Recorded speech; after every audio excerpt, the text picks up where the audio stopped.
Welcome to శ్యామలాస్ kitchen. ఈరోజు శ్యామలాస్ కిచెన్లో pressure కుక్కర్లో చికెన్ బిర్యానీ ఎలా చేయాలో చూద్దాం. నేను ఇక్కడ ఒక అర కేజీ చికెన్ తీసుకున్నానండి. అర కేజీకి అర కేజీ బాస్మతి రైస్ తీసుకున్నాను.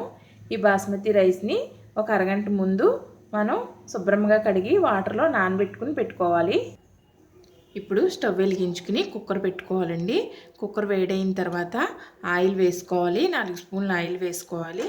ఆయిల్ వేడెక్కిన తర్వాత బిర్యానీ ఆకు, షాజీరా, లవంగాలు, యాలకులు, కొద్దిగా చెక్క వేసుకుని వేయించుకోవాలి. యాలకులు వేగిన తర్వాత ఉల్లిపాయ ముక్కలు వేసుకోవాలండి. ఈ విధంగా సన్నగా తరిగిన ఉల్లిపాయ ముక్కలు పొడవు చీరికల్లా కట్ చేసుకుని వేసుకోవాలి. అలాగే అందులోనే పచ్చిమిర్చి కూడా వేసుకోవాలి.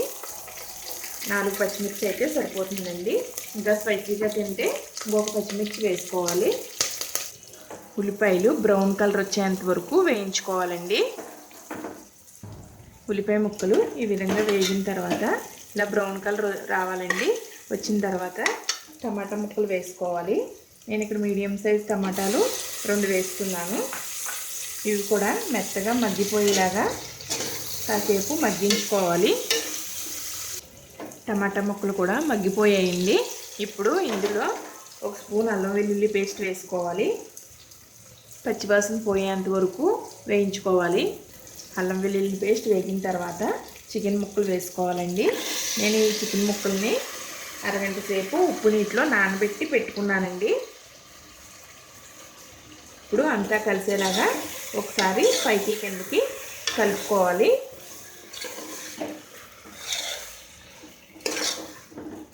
ఈ విధంగా కలుపుకొని ఒక 2 నిమిషాలు మగ్గించుకోవాలండి.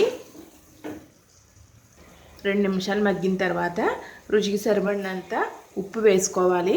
ఉప్పు వేసుకుని అటు ఇటు కలుపుకొని అర టీ స్పూన్ పసుపు వేసుకోవాలి.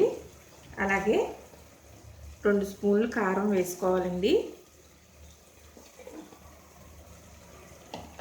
అంతా కలిసేలాగా కలుపుకొని ఒక 5 నిమిషాలు మగ్గించుకోవాలి. మూత పెట్టుకుని మగ్గించుకోవాలి.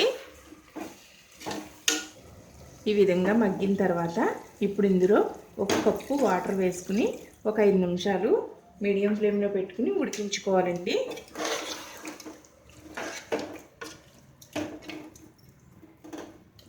ఈ విధంగా ముక్క మునిగేంత వరకు వాటర్ ఉండాలి.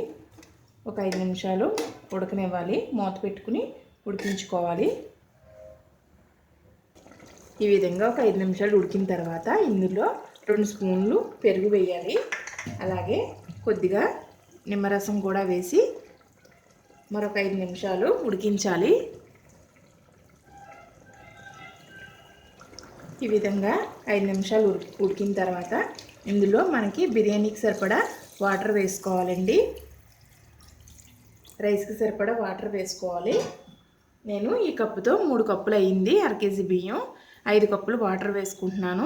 ఇంకొంచెం తగ్గించుకున్నా పర్లేదు, 4.5 కప్పులు అయినా సరిపోతుంది. ఇప్పుడు ఈ వాటర్ అంతా మరిగించుకోవాలి.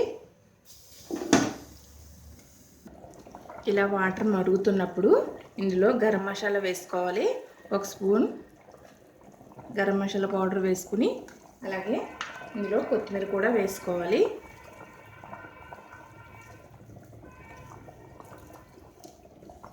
ఇప్పుడు కొద్దిగా నెయ్యి వేసుకుని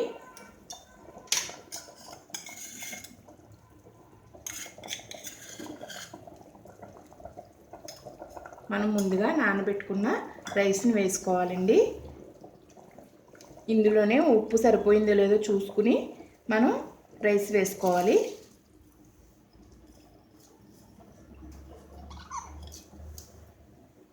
ఇప్పుడు అంతా ఒకసారి కలుపుకోవాలి.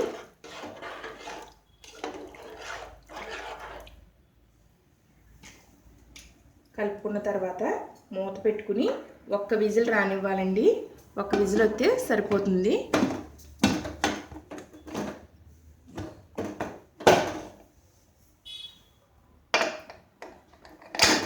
ఈ విధంగా 1 విజిల్ పెట్టుకుని ఒకే 1 విజిల్ అయితే సరిపోతుందండి.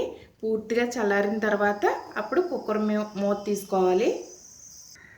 ప్రెషర్ అంతా పోయి మూత తీసిన తర్వాత చికెన్ బిర్యానీ రెడీ అయిపోయిందండి. ఒక 5 నిమిషాలు ఇలాగా మనం మూత తీసి వదిలేసిన తర్వాత ప్లేట్లోకి సర్వ్ చేసుకోవాలి. చల్లారిన తర్వాత ఇలా ప్లేట్లోకి తీసుకుని పెట్టుకుంటే ఎమ్మి బిర్యానీ రెడీ అయిపోయిందండి. చికెన్ బిర్యానీ చాలా టేస్టీగా ఉంది. రైస్ ఎక్కడ ముక్కలు అవ్వకుండా చాలా నీట్గా వచ్చింది, చూస్తున్నారండి. ముక్క కూడా చాలా బాగా ఉడికిపోయింది. ఈ విధంగా చాలా టేస్టీగా ఉందండి. ఈ వీడియో కనుక మీకు నచ్చినట్లయితే please subscribe my channel, share చేయండి, లైక్ చేయండి. మీ సలహాలను కమెంట్స్ ద్వారా తెలియజేయండి. Thank you for watching.